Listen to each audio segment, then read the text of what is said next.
మాజీ ముఖ్యమంత్రి కేసీఆర్ కు కుటుంబ సభ్యులతో ప్రాణహాని ఉందని, అందుకే ఆయన పోలీసుల పహారా మధ్యలో ఆయన ఫ్యామిలీకి దూరంగా ఉంటున్నారని CM Revanth Reddy hot comments అయితే చేశారు. గవర్నర్ స్పీచ్ కు ధన్యవాద తీర్మానంపై చర్చ సందర్భంగా ఇవాళ సీఎం రేవంత్ రెడ్డి శాసనసభలో మాట్లాడారు. గవర్నర్ ప్రసంగం గాంధీ భవన్ లో కార్యకర్తల ప్రసంగంలో ఉందని, కొందరు తమ అజ్ఞానాన్ని బయట పెట్టుకున్నారని ఎద్దేవా చేశారు.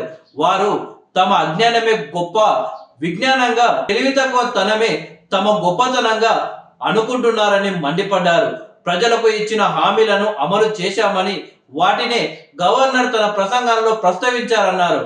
గత ప్రభుత్వం మహిళా గవర్నర్ అవహేళన చేసిందని ఆరోపించారు. 2020-22 బడ్జెట్ సమావేశాల సందర్భంగా గవర్నర్ ప్రసంగం లేకుండానే సమావేశాలు కొనసాగించారని గుర్తు చేశారు. 2023లో కోర్టు కఠినంగా వ్యవహరించడంతో విధి లేని పరిస్థితుల్లో గత ప్రభుత్వం గవర్నర్ ప్రసంగానికి అనుమతి ఇచ్చిందని వివరించారు. ప్రజాస్వామ్యం ప్రభుత్వాలు ఏ ఒక్క వ్యక్తి సొంత ఆస్తి కాదని స్పష్టం చేశారు. కృష్ణా నదిపై ప్రాజెక్టుల మొత్తం వివరాలు తీయాలి అని సీఎం రేవంత్ అన్నారు. ఎవరి హయాంలో ఆ ప్రాజెక్టులు ప్రారంభమయ్యాయి, ఎవరి హయాంలో పూర్తయ్యాయి, ఎవరు అన్యాయం చేశారో చర్చిద్దామన్నారు. కేసీఆర్ ను సభకు రమ్మనాలి అని స్పీకర్ ను కోరారు. ఈ సభలో కేసీఆర్ ఉండగానే కృష్ణా జలాలపై చర్చ పెడదాం, తమ తప్పు ఉందని నిరూపిస్తే అదే సభలో కేసీఆర్ కు, బీఆర్ఎస్ నాయకులకు తాను క్షమాపణ చెప్తానన్నారు. ఉమ్మడి రాష్ట్రంలో అనుమతులు వచ్చిన ప్రాజెక్టులను పక్కన పెట్టడం వల్ల ధ్వజమెత్తారు. కేసీఆర్, హరీష్ రావు చంద్రబాబు ముందు మోకరిల్లారని ఆరోపించారు.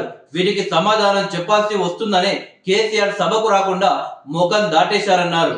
ప్రతిపక్ష నాయకుడిగా కేసీఆర్ ఈ సభకు 2 సార్లే వచ్చారని సీఎం వెల్లడించారు. డిసెంబర్ 2023 నుంచి ఇప్పటి వరకు 57,84,124 జీత భత్యాలు తీసుకున్నారని వివరించారు. ప్రభుత్వం జీత భత్యాలు తీసుకుంటూ తెలంగాణ ప్రజలను వారి కర్మకు వదిలేసిన ప్రధాన ప్రతిపక్ష నాయకుడు వారి పార్టీ నాయకులను ఇలా తయారు చేసి పంపించారన్నారు. టిఆర్ఎస్ నేతలు రేబీస్ వ్యాక్సిన్ వికసించినట్లుగా ప్రవర్తిస్తున్నారని ఫైర్ అయ్యారు. ప్రజా శ్రేయస్సు కోసం విపక్షాలు సూచనలు చేస్తే స్వీకరిస్తామని సీఎం తెలిపారు. కానీ బీఆర్ఎస్ నేతలు ఇలాగే వ్యవహరిస్తే రాబోయే అసెంబ్లీ ఎన్నికల్లో వారికి సున్నానే మిగులుతుందని హెచ్చరించారు. సీఎం రేవంత్ రెడ్డి ప్రసంగిస్తుండగా బీఆర్ఎస్ ఎమ్మెల్యేలు వాకౌట్ చేశారు. కేసీఆర్ చావు కోరుకునే విధంగా సీఎం మాట్లాడారని, కేసీఆర్ ను మార్చురికి పంపిస్తామన్నారని ఆరోపించారు. అందుకే సీఎం వ్యాఖ్యలకు నిరసనగా ఆయన స్పీచ్ ను బహిష్కరిస్తున్నట్లు చెప్పారు.